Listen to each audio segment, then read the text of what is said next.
이번 주 다양한 고용 지표들이 발표가 되기도 했고 또 제조업 그리고 서비스업 PMI까지 다양한 경제 지표들이 발표가 됐습니다. 하지만 일관된 모습을 보인다기보다는 계속해서 엇갈린 그러한 모습들을 나타내면서 투자자들은 어떻게 이를 해석해 봐야 될지 의문이 들 수가 있는데요. 연준 인사들도 마찬가지로 이러한 엇갈린 경제 지표에 따라서 금리 인하는 조금 더 신중하게 이루어져야 한다는 목소리를 내고 있습니다. 3월 금리 동결 가능성은 80%로 점쳐지고 있는 가운데 그렇다면 우리는 이러한 경제 지표들에서 금리 인하의 단서를 어떻게 찾아봐야 될지 하나씩 짚어보도록 하겠습니다. 네, 먼저 이번 주 고용 지표들을 총 정리를 해봤는데요. 먼저 1월의 구인 이직 보고서 같은 경우에는 전월 대비 56만 건 줄어들면서 예상치를 하회했습니다. 지난해 9월 이후 3달 만에 가장 적은 수준을 기록을 한 건데요.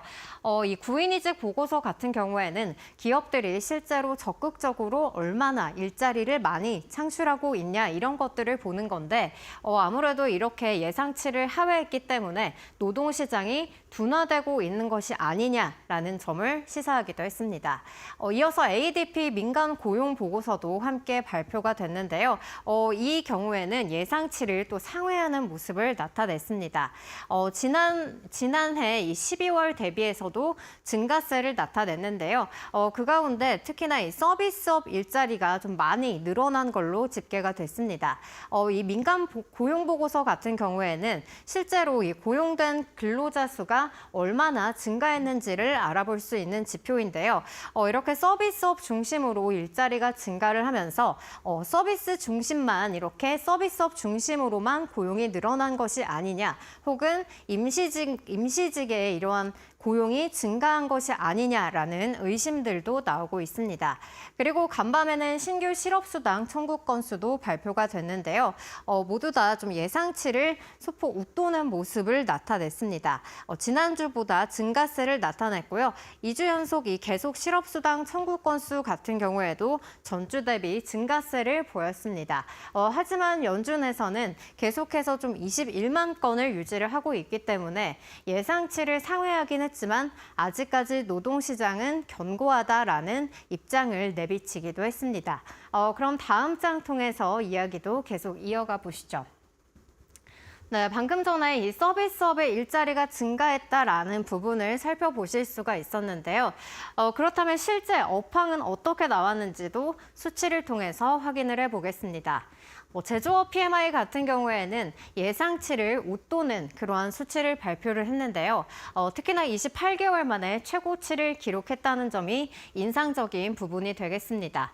아무래도 이 관세 전쟁으로 인해서 공급망 우려가 좀 제기가 되고 있기 때문에 장기적으로 이 확장 국면을 지속할 수 있을지 여부는 관심이 필요해 보이는 부분이고요.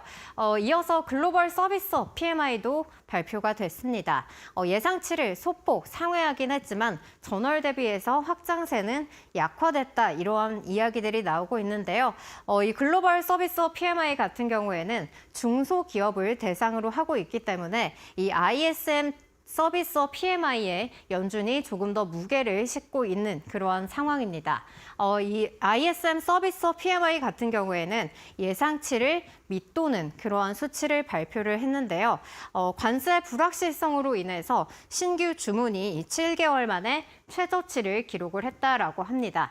그러니까 이 대기업 중심의 이러한 서비스업 지표들은 실제로는 좀 좋지 못하다라는 점들을 살펴볼 수가 있겠고요.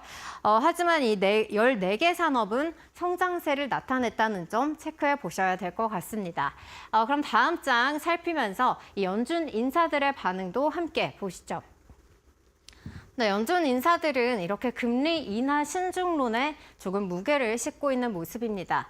먼저 이 토마스 바킨 리치먼드 연은 총재 같은 경우에는 트럼프 대통령의 정책 불확실성 때문에 이 인플레이션이 어디로 향하는지 파악을 하기 위해서는 시간이 조금 더 필요하다라는 그러한 신중한 입장을 밝혔고요.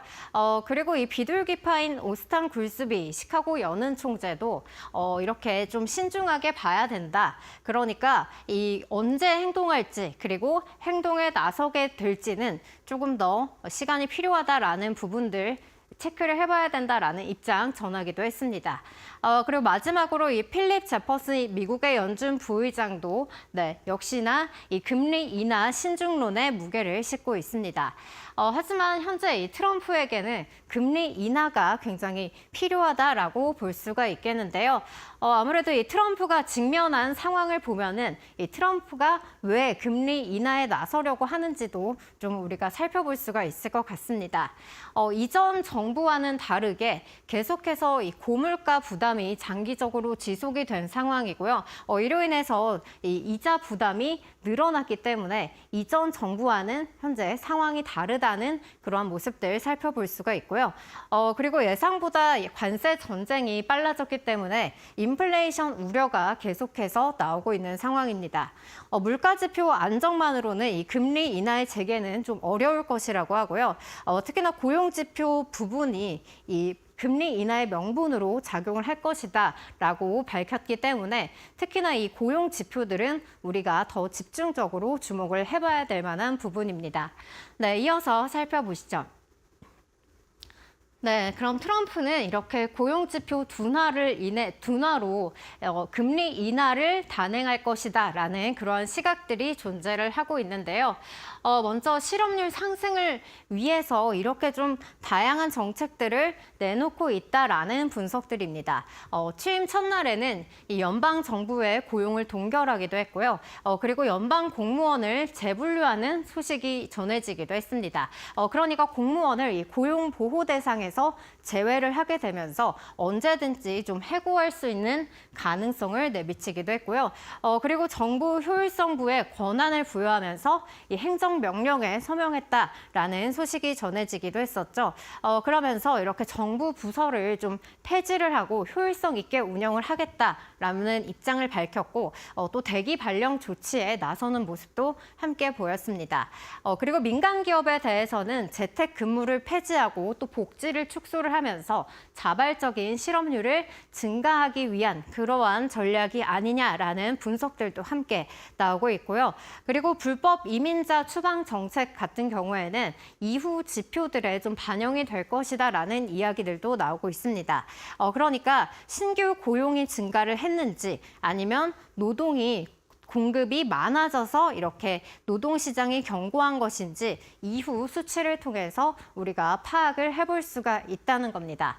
그렇다면은 이번 주 금요일에 있을 이 비농업 고용 지표가 굉장히 중요한 부분이 될 것 같은데요. 어떠한 부분들 깊게 살펴봐야 되는지 하나씩 짚어보겠습니다. 네, 이 정부 고용이 포함됐다는 점이 이전 지표들과는 좀 차별화된 점이라고 살펴볼 수가 있겠고요. 이 비농업 일자리를 발표할 예정입니다.